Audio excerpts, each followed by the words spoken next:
hello लोगोफोर बड' जब enough' YouTube चेनेलाव बरायबावबाय आसा खालामो नोंथांमोना मोजाङै दंजोबो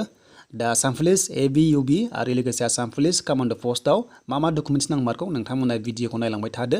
दा गोबां कमेन्ट्स खालामदों नोंथांमोना PRC गैया होननानै आरो PRC गैयाब्ला माखौ जोङो आपल'ड खालामनो हायो मा अपसन दङ आं नोंथांमोननो डिटेल्सखौ होगासिनो दङ जाय नोंथांमोना चेनेलाव गोदानै फैदों साबस्क्राइब खालामना ला बेबायदि आपडेट मोनबाय थानो बड' जब इनफ' इउटुब चेनेलाव दा लोगोफोर गोबाव खालामला जों थांसै अफिसियेल वेबसाइटआव बेनिफ्राय AB आरो UB आ दिनै एप्लाइ जागोन 5 PM जानाय लोगो लोगो थ' नोंथांमोननि पर्टेलाव एक्टिभ जागोन दा एप्लाइआ सोलिगासिनो दङ कारेन्टलि एप्लाइ सोलिगासिनो दङ आरो मोनसे आइडिजोंनो माबायदि एप्लाइ खालामनो हायो नोंथांमोना गोबां कमेन्ट्स खालामदों जे मोननै मोनथाम एप्लाइ खालामना लानो हागोन ना हाया नाथाय लोगोफोर नोंथांमोना भिडिअखौ नायलांग्रोदो गासिबो डिटेल्सखौ मोननो थाखाय दा जों फैनोसै अफिसियेल वेबसाइटआव दा बेयाव फैनाय लोगो लोगो अनलाइन एप्लिकेसन पर्टेलाव थुना होदो दा बेयाव थुनाय लोगो लोगो जोंहा माखासे चेन्ज मोनबाय सिस्टेमा दा बेनो जाबाय फार्स्टआव जोङो रेजिस्टार खालामनांगोन दा जोङो रेजिस्टार खालामबासो आइडि मोनगोन आरो बे आइडिजोंनो जोङो लगइन खालामनानै माल्टिपल टाइप पस्टआव जों एप्लाइ खालामनो हागोन डेट मिन्स नोंथांमोना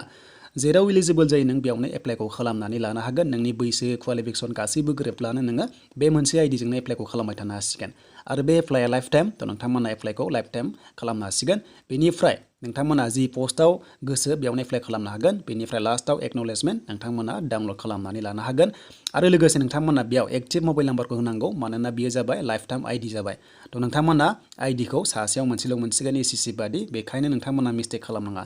दा एप्लाइ अनलाइनाव थुना होदो दा एप्लाइ अनलाइनाव थुनाय लोगो लोगोनो जोंहा प्रसेसआव थांनो हासिगोन आरो मा डकुमेन्ट्स नांगौ बेयावनो गासैबो रोखा रोखा दंखाजोबो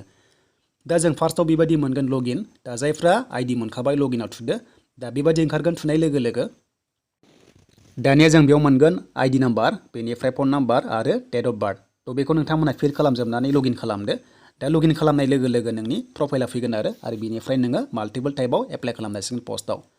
दानिया जों बेक फैबाय दा बेक फैनाय लोगो लोगो एप्लाइ अनलाइनाव थुफिनबाय दा बेयाव थुनाय लोगो लोगो जोंहा रेजिस्टार मोनसे अपसन मोनदों जों बे रेजिस्टाराव थुनांगोन आरो बेयाव एप्लाइनि माखासे डेट दङ नोंथांमोना बेखौ नायना लादो आरो माब्लासिम माब्ला सोलिगोन एप्लाइआ दा हमना ला 13निफ्राय जानुवारि 12सिम सोलिगोन कामान्ड' पस्टआ बेनिफ्राय 10निफ्राय जानुवारि 9सिम सोलिगोन ABUB बेनिफ्राय लोगोसे SI थ' बेयाव होदों दा बेखौ दोनथ'नानै दानिया जोंहा थांसै रेजिस्टाराव दा बेखायनो जों थुना होदो रेजिस्टाराव दा जों बे रेजिस्टाराव थुनाय लोगो लोगो बेबायदि गेवना फैसिगोन फट'आ नोंथांमोना 1 जुलाइनि उनावहाय खेबनाय जानांगोन लेटेस्ट फट' जानांगोन आरो मेक्सिमाम फाइल साइजआ नोंथांमोना 450 KBसिम हागोन आपल'ड बेनिफ्राय सिगनेचारा नोंथांमोना ब्लेकजों हो स्केन खालामनानै थ' नोंथांमोना व्हाइट पेपाराव बेनिफ्राय आपल'ड खालाम दा KBआ 100 KB मेक्सिमाम JPG आरो PNG बेयाव फरमेटआ एक्सेप्ट जागोन थ' बेनिफ्राय डकुमेन्ट्सआव मा नांगौ दानिया मेन आपडेटआव फैबाय इम्पर्टेन्टआव दा गोबां कमेन्ट्स खालामगासिनो दङ PRC गैयिफ्रा दा फार्स्टआव नांगोन नों जि एप्लाइ खालामनो सानदों HSLCनि एडमिट एबा डेट अफ बार्थ थानाय जायखिजाया सार्टिफिकेट होथारनांगोन एज प्रुफनि थाखाय बेनिफ्राय पास सार्टिफिकेट नांजोबथारगौ गासैनिखौबो 10 पास HS पास बेनिफ्राय डिग्री पास जायफ्रा मेक्सिमाम क्वालिफिकेसन दङ बेनिफ्राय एमप्लयमेन्ट एक्सचेन्ज बेखौ नांथारगौ सार्टिफिकेट थ' बेखौ नांथारगौ बे गैयाब्ला एप्लाइ जाया अके बेखौ मिथिना लाग्रोदो बेनिफ्राय ट्राइबेल सार्टिफिकेट नांथारगोन STPआ बेनिफ्राय दानिया फैबाय PRC थ' PRC होनाय लोगो लोगो नोंथांमोना मिथिगौ रेसिडेन्ट प्रुफ होननानै दा बेयाव जोंहा मोनथाम अपसन दङ नोंथांमोना जायफ्रा PRC गैया जों मा खालामनो हायो डुमिसेल थ' नोंथांमोना डुमिसेल एप्लाइ खालाम सानसेयाव मोनो थ' नोंथांमोना बेखौनो आपल'ड खालामनो हागोन मानोना डुमिसेलावनो गासैबो नोंनि एड्रेस प्रुफआ थायो बेखायनो नोंथांमोना डुमिसेल होनो हायो जायफ्रा PRC गैया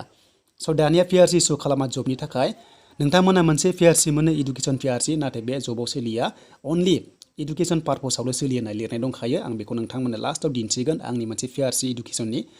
थ' बेनिफ्राय दानिया डुमिसेल नोंथांमोना बेखौ आपल'ड खालामथार स' बेनिफ्राय डुमिसेल गैयाब्ला नोंथांमोना मा खालामनो हायो बे जाबाय नोंथांमोना भटार कार्डबो होनो हायो मानोना भटार कार्डआबो मोनसे रेसिडेन्ट प्रुफ थ' नोंथांमोना बेखौ होयोब्लाबो एक्सेप्ट जागोन आरो सिगाङाव जादोंमोन आरो नोंथांमोना दाबो होनो हागोन लोगोसे नोंथांमोना बांसिन नोंथांमोना सासपेक्ट दङब्ला स' नोंथांमोना डुमिसेलखौ होबानो जाबाय आपल'ड खालामनानै थ' नोंथांमोना बेखौ इस्यु खालामना ला बेनिफ्राय एमप्लयमेन्ट एक्सचेन्ज सार्टिफिकेट नांथारगौ बे गैयाब्ला एप्लाइ जाया दा बे मेक्सिमाम फाइलनि साइजआ जाबाय 300 KB नोंथांमोना डकुमेन्ट्सखौ आपल'ड खालामनो हायो दा लोगोफोर बेनिफ्राय जायफ्रा नोंथांमोना एक्सट्रा दङ जेरै सार्टिफिकेट स्पर्ट्सनि कम्पिउटार बेनिफ्राय लोगोसे नोंथांमोना जेरै गुबुन गुबुन बायदिसिना हम गार्ड दङ नोंथांमोना बेखौ होनो हागोन बांसिन चान्स मोननाय जायो लास्टआव दानिया जों नायनोसै PRCखौ माबायदि जायो नोंथांमोना नायदो PRCआ माबायदि इडुकेसन PRCआ माबायदि नोंथांमोना नायदो मा लिरनाय दङ नोंथांमोना गासिबो डिटेल्सखौ बेयाव नायजोबदो